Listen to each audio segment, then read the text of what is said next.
안녕하세요. 3년을 사귄 남자친구와 결혼 문턱까지 갔던 30대 초반의 여자입니다. 이렇게 남자친구와 헤어지게 될 줄은 저도 꿈에도 상상을 못했네요. 결혼 준비하면서 혼수랑 애단 문제 때문에 많이 다툰다는 이야기는 들어봤지만 그게 제 이야기가 될 줄 누가 알았겠어요.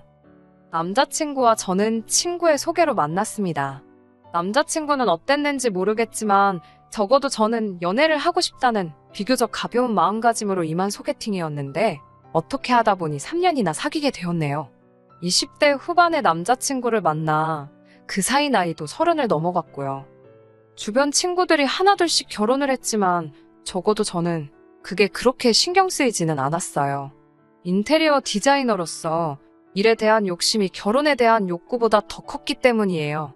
하지만 친정어머니께서는 괜히 연애만 하다 좋은 시절 다 보내지 말고 남자친구랑 결혼을 할 거면 어차피 할 거 빨리 하고 아니면 헤어지라 하셨어요.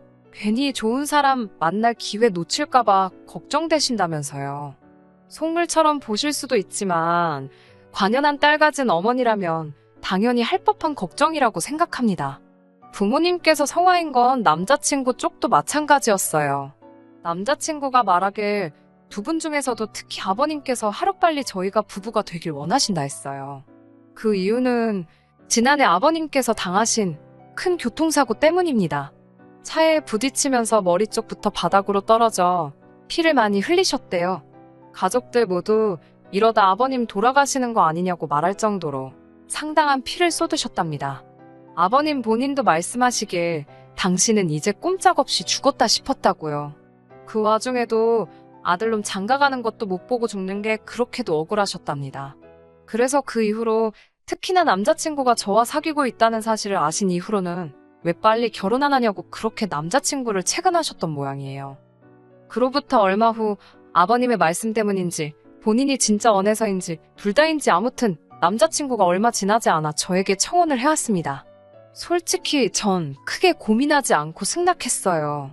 사귀는 동안 둘 사이에 큰 다툼도 없었고 크게 마음에 걸리는 문제도 없었기에 오히려 거절을 하는 게 말이 안 되는 것 같았네요. 하지만 이런 식으로 어이없게 파혼하게 될 줄 누가 알았을까요? 정말 뒤통수 제대로 맞은 느낌입니다. 남자친구 집에 인사를 드리러 간 날이었습니다. 사실 아버님이 병원에서 퇴원하신 이후로 몇 차례 남자친구가 저를 집에 인사시키겠다며 데려가고 싶어 한 적이 있었어요. 하지만 그때만 해도 결혼 이야기가 지금처럼 진지하게 나온 상황도 아니었기에 굳이 인사까지 드려야 할 필요성을 느끼지 못했지요. 뿐만 아니라 솔직히 사람 일이라는 게 한치 앞을 모르는 거잖아요. 괜히 남자친구 가족들하고 왕래하다가 정은 정대로 들었는데 헤어지기라도 하면 그런 생각을 하면 벌써부터 속상하더라고요. 그런 이유들로 한 번도 가지 않다가 이번에 처음 찾아뵈었습니다. 남자친구는 빈손으로 와도 된다고 했지만 어떻게 그래요. 직장, 선배 언니들한테 물어보니 홍삼 정도면 무난하다고 그러더군요. 그래서 홍삼 세트 2개를 사들고 갔습니다. 남자친구 집에는 미국에서 산다는 작은 신우를 제외한 온 식구들이 모여 있었어요. 참고로 남자친구의 가족관계는 어머님, 아버님 그리고 위로 결혼한 두 누나가 있습니다.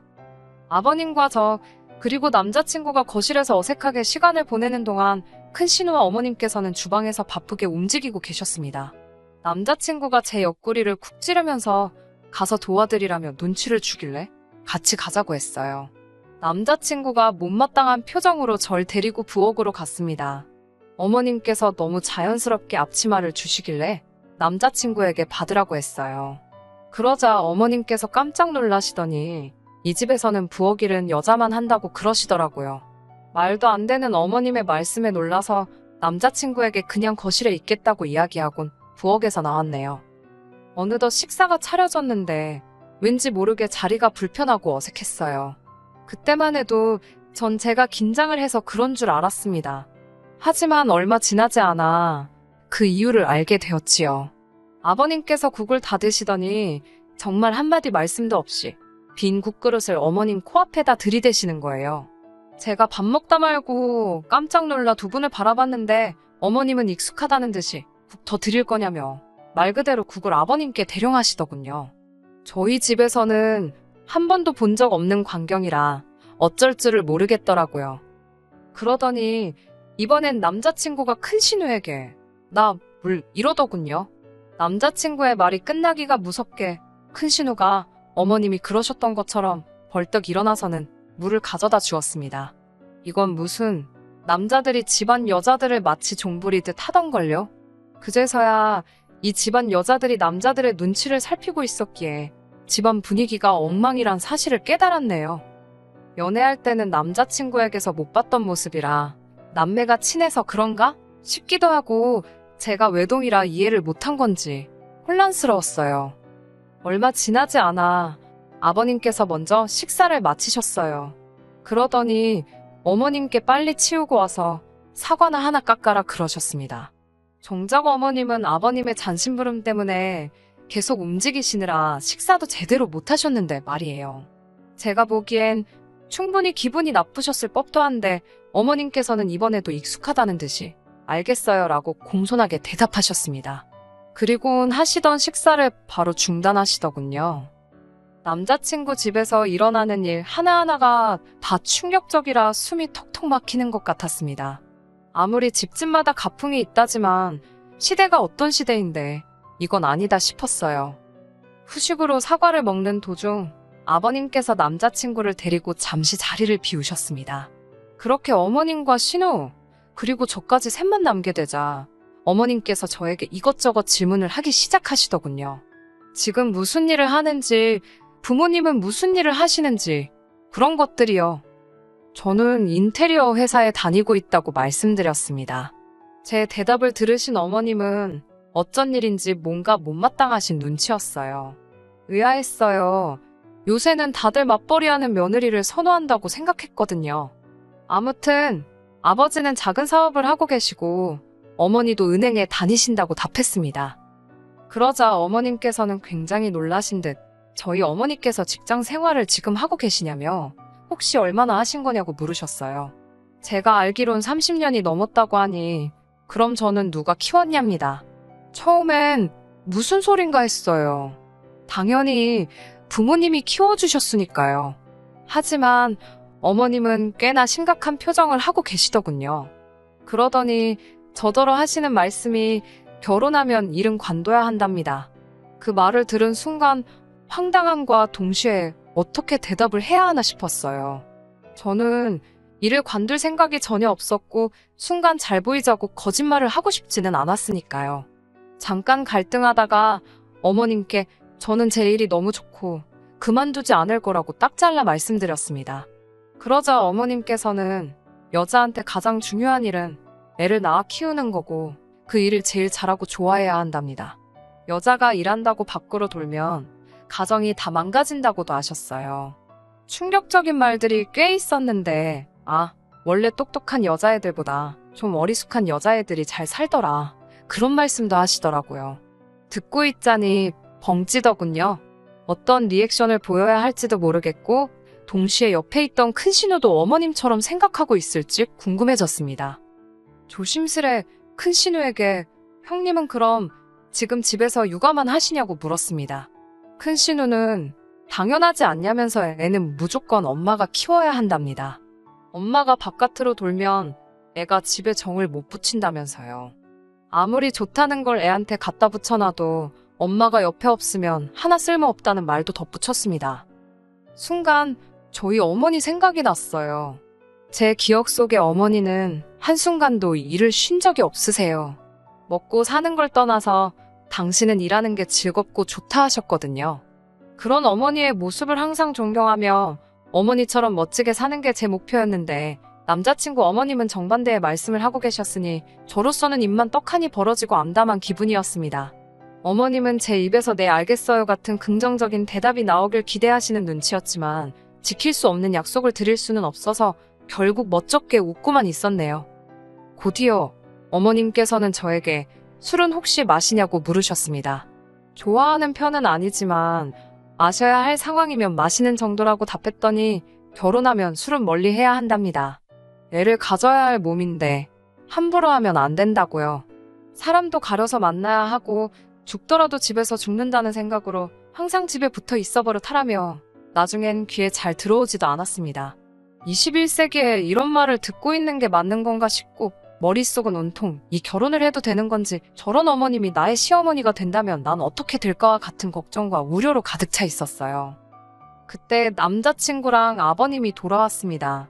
저는 반쯤 얼이 빠진 상태로 자리를 지키고 있었고요. 어머님께서는 저희에게 둘이 집은 어떻게 할 건지 혼수랑 예단 같은 건 상의를 해봤는지 물어보셨습니다. 제가 저희 부모님께서는 시댁에서 어떻게 생각하시는지 먼저 말씀해 주시면 참고해서 결정하실 거라고 말씀을 전했어요. 그러자 아버님께서는 솔직히 지금 당장 여유 있게 집을 해줄 능력은 안 되신다며 대신 들어와서 사는 건 어떻냐고 물어보셨어요. 생각지도 못한 아버님의 제안에 깜짝 놀랐습니다. 합가는 상상해 본 적도 없었으니까요. 아버님께서는 어머님 옆에 붙어서 한 2년 정도 같이 살면 현모양처가 되고도 남을 거랍니다. 그러자 어머님께선 그걸 칭찬으로 들으셨는지 무척 기뻐하셨어요. 그리고는 정말 좋은 생각이라며 아버님을 치켜세우시더군요. 제가 일단 부모님과 상의는 해보겠지만 합가는 어려울 것 같다고 말씀을 드렸습니다. 그러자 어머님께서는 합가하면 혼수 같은 것도 하나도 안 해와도 되고 얼마나 좋냐입니다. 어차피 집에 냉장고며 TV며 다 있다고 정해오고 싶으면 저희 부부가 쓸 침대랑 거실에 둘 소파만 좀 사오라고 하셨어요. 제가 솔직히 혼수 살 돈이 없는 것도 아닌데 혼수를 안 해와도 된다는 이유로 합가를 하겠어요? 막말로 혼수 살 돈이 없어서 합가해야 된다고 하면 없던 혼수 살 돈 어디서 빌려서라도 구해올 판이었는걸요.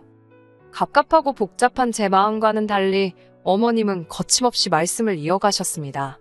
집하고 혼수에 돈이 하나도 안 들어갈 테니까 예단은 좀 신경 써서 해오면 좋겠다 하시더군요. 제 입장에서는 예단보다는 혼수를 하는 게 좋은데 이상하리만치 어머님은 저에게 자꾸 예단을 해오라고 하셨습니다. 이야기가 점점 이상하게 흘러가는 것 같아서 결국 잠깐 이야기 좀 하자며 남자친구를 불러냈어요. 합가라니 이게 다 무슨 소리냐고 하니까 한다는 소리가 우리 둘이 모아둔 돈 다 합쳐봤자 1억인데 이 돈으로 어딜 가냐입니다. 그러면서 이렇게까지 생각해주는 시부모가 어딨냐며 어른들 기분 그만 상하게 하고 아버님 말씀대로 하잡니다. 이때 확실히 알겠더라고요. 결혼을 해도 남자친구는 절대 제 입장에서 제 편을 들어줄 사람이 아니라 남의 편이 될 거라는 걸요. 답답한 마음에 남자친구에게 내가 정말 어머님 말씀대로 일을 관두고 집에 들어앉으면 돈은 어떻게 할 거냐고 따졌어요. 남자친구 자존심을 지켜주려고 웬만하면 돈 이야기는 안 하려고 했는데 도저히 현실 감각이 없어 보여서 어쩔 수 없이 꺼낸 이야기였지요. 당신 수입만으로 어떻게 앞으로 애를 낳아서 키울 수 있냐고 일은 절대 못 관둔다고 했습니다. 그러자 남자친구가 한다는 말이 일하고 살림하고 애까지 키우려면 힘들지 않겠냐입니다. 자기는 절 생각해서 하는 소리라고요. 제가 아니 맞벌인데 왜 살림도 애 키우는 것도 다 내 몫이냐고 그러니까 그럼 살림하고 애 키우는 걸 여자가 하지 누가 하냐며 헛소리를 하는 거예요. 언짢아진 제가 그럼 당신은 애를 안 키울 거냐니까 애를 왜 아빠가 키우냐입니다. 하물며 짐승들도 새끼를 낳으면 암컷이 키우지 수컷이 키우냐고요. 가부장적인 가정에서 자란 남자의 전형적인 모습이 저런 건가? 별 생각이 다 들더군요. 이미 이때부터 결혼은 없었던 일로 하는 게 낫지 않을까 그런 생각을 하기 시작했던 것 같습니다. 다만 파혼을 한다는 게 남사스럽기도 하고 신중하지 못했다며 제 뒤에서 사람들이 수군거릴 게 걱정이 되었지요. 그때 어머님께서는 제가 확고한 결심을 내릴 수 있도록 아주 세게를 박아주셨습니다. 어머님과 큰 신우가 한다는 말이 그럼 집 문제는 대충 해결이 된 것 같다며 예단 이야기를 해보자고 하시더라고요. 무슨 해결이 됐다는 건지 어이도 없고 아니 솔직히 말이 조합까지 결혼할 때 하나도 안 도와주신다는 뜻이잖아요. 혼수도 침대랑 소파는 해오라고 하셔놓고 예단을 받으려고 하시더라고요. 마치 진작에 작성된 듯한 예단 목록을 어머님께서 꺼내놓으셨어요. 생각지도 못한 품목들이 줄줄이 적혀 있었지요. 비싸기로 소문난 명품백도 3개나 있었고요. 하지만 무엇보다도 절 황당하게 한 건 바로 작은 신우 옆에 적혀있던 예단이었습니다. 비행기 티켓이더라고요. 그것도 신우네 부부 2사람과 아이들을 포함해서 총 4사람의 티켓을 예단으로 해달라는 겁니다. 자리도 이코노미가 아닌 비즈니스로 말이지요. 이게 말이 되나요? 제가 어머님께 작은 신혼의 비행기 티켓이 왜 예단에 있냐고 여쭈니 그걸 사줘야 결혼식에 참석을 할 거 아니냐입니다. 저는 사정이 있으시면 못 오셔도 어쩔 수 없는 거고 오시고 싶으시면 직접 표를 사시는 게 맞지 않냐고 받아쳤어요. 아니면 남자친구가 사던지요. 하지만 비행기표를 제외하고 대충 계산해봐도 어머님이 적어주신 예단을 다 하려면 최소한 1000에서 1500은 있어야겠더라고요. 말로만 듣던 예단 장사가 이런 건가 싶었습니다. 막말로 제가 남자친구랑 결혼한다고 했지 이 집에 팔려오겠다고 한 거 아니잖아요. 결국 어머님께 이 예단은 못한다고 말씀드렸어요. 일단은 이걸 다 해올 돈도 없고 제가 이 예단을 해와야 할 이유도 모르겠다고요. 어머님께서는 대신 집도 안 사고 혼수도 안 하니 따로 돈 들어가는 데가 없지 않냐입니다. 그러면서 저더러 결혼할 때 쓰려고 모아놓은 돈이 좀 있을 거 아니냐며 그 돈으로 이런 걸 하는 거랍니다. 제가 저 결혼할 때 제 살림살이 장만하려고 모은 돈이지 어머님 좋은 일 시키려고 모은 건 아니지 않냐고 싫다고 했습니다. 그런 제 말에 어머님 아버님께서는 적잖이 충격을 받으신 눈치였어요. 저도 이때는 많이 불쾌했고 하고 나서 두 분께 더 설명드릴 이유도 해명할 필요도 없는 것 같다고 이 결혼은 안 하겠다고 말씀드리곤 가방만 챙겨서 나왔습니다. 홍삼은 두고 올까 하다가 시간 낭비만 했으면 됐지 돈 낭비까지 할 필요 있나 싶어서 전부 들고 나왔어요. 남자친구가 저를 바로 뒤따라 나와 잡더라고요. 저는 오늘 하루 어머님으로부터 들었던 말들을 남자친구에게 전하면서 이게 말이 되냐고 따졌습니다. 내가 이 집에 무슨 애 낳고 살림하러 오는 여자냐고 일도 하지 마라 술도 안 된다 바보같이 살아라 별 말도 안 되는 소리만 골라 하시더니 정작 집은 못 해주신다면서 혼수의 예단까지 양심도 없으시다고요.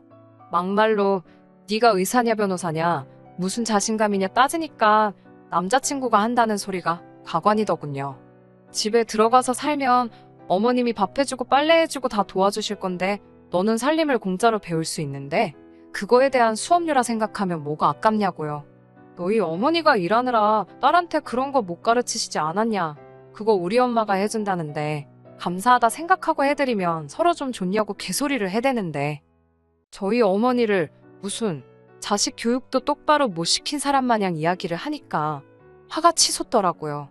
순간 그 화를 참지 못하고 손에 들려있던 홍삼이 들어있던 쇼핑백으로 남자친구 머리통을 때려버렸지 뭐예요. 얼떨결에 한 대를 맞은 남자친구가 어이가 없는지 저를 벙찐 표정으로 쳐다보길래 냅다 도로가로 나가 택시에 올라탔어요. 그리고는 문자로 니네 집구석 미친 것 같다고 절대로 연락하지 말라 했습니다. 때려서 미안하단 소리는 안 했어요. 일단 미안하지도 않았고 혹시라도 남자친구가 제가 때렸다고 신고라도 하면 제 문자가 증거라도 될까 싶어서 그 와중에 머리가 막 굴러가더라고요. 이렇게 어처구니 없게 3년의 연애가 끝날 줄 남자친구도 저도 생각하지 못했습니다.